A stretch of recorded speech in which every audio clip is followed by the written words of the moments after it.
Hello and thanks for watching. Today I'll be discussing my vocational resume, future career goals, how I came to these goals through experiences, assessments, and my theoretical orientation, as well as future career planning with clients. Hello and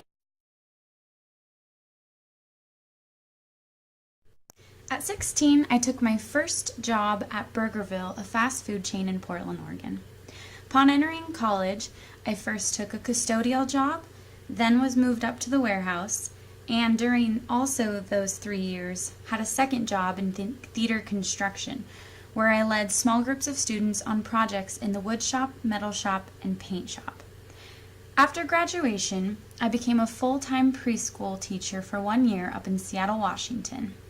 I moved back home to Portland, Oregon to regroup and took a job as a recruiter at Quick Track, in which I interviewed and recruited auditors and inspectors from all over the country using Skype.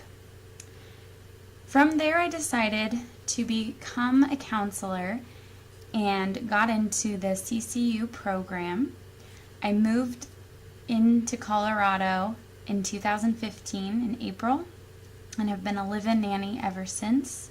Since then, I have also picked up 2 cleaning jobs. I clean a dental office as well as an MS Society office. And as of this September, I am also interning.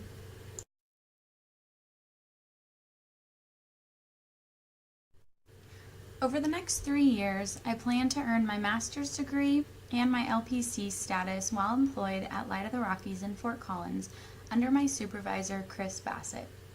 From here, I hope to establish a firm foundation at Light of the Rockies, building a clientele.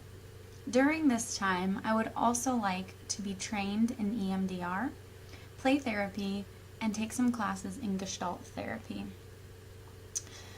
Extra things that I would like to do include participating in missions outside of America, in which I can use my counseling experience for other communities in need, and possibly having a private practice down the road after working at Light of the Rockies for some years. Over the next 3 years, in pursuing a strong career in Light of the Rockies, it's important to understand a little bit about my background.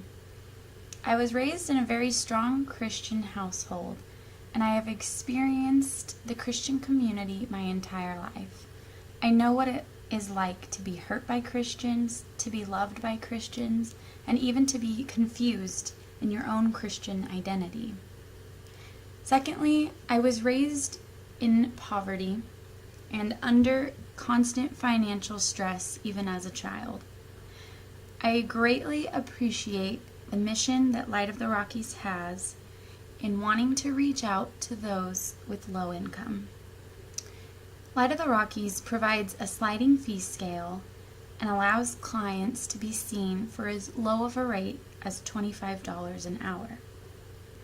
When it comes to my desire to have missions abroad and to use my counseling for these other communities, I went on my own missions trip to Southeast Asia in 2014 and experienced 2 weeks of working more from a theater mindset with the orphans and village children. I would love to go back to this place in a few years with my newfound counseling experience to work with these same communities. Regarding assessments that I have taken both the MBTI and the Cooter assessment. Both of these assessments pointed to counseling as high first options for my career. Regarding Gestalt theory, it is important to get in on my background of theater. I have a very heavy background in theater and began acting at the young age of 5 when I was in my first pilot film. At 11, I starred as Annie, and from 11 until 21, I have been a performer down to my bones. I appreciate the way that Gestalt theory works with clients to communicate what is going on in the emotional using the physical.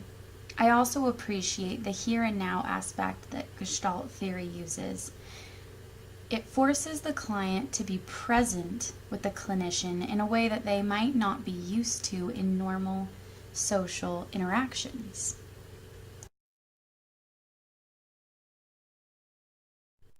In approaching future career planning with clients, I plan to collect their resume as well as a detailed interview of their perception of their resume.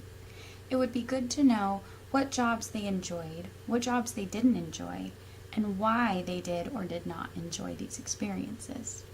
I would also have them take the Cooter assessment and the MBTI so that they are more self-aware of their own skills and passions.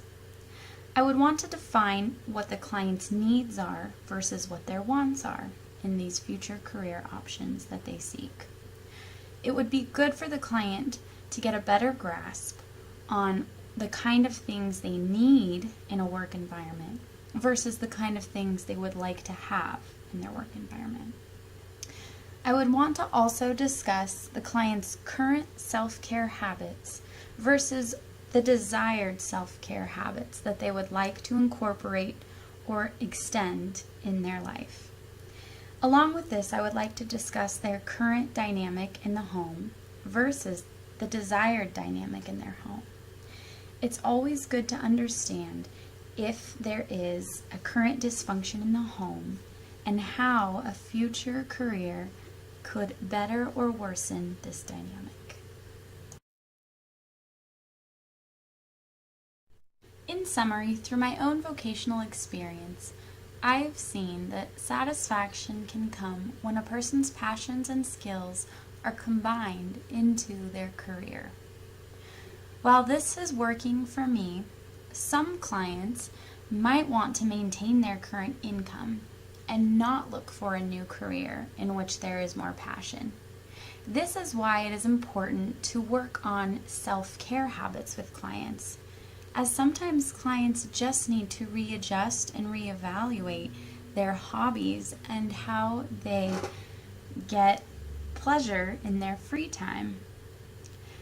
Some clients might be more integrated, in which their career affects every aspect of their life, while other clients might say they're more compartmentalized. They're able to go to work and then come home without any effect on what they do for a living. It's important to understand which your client leans towards. If they're more integrated, it might be a better idea to switch gears in their career. If they're able to compartmentalize and would enjoy maintaining their current income, it might be a good idea to look at readjusting what they do in their free time after work. In summary, through my own vocation,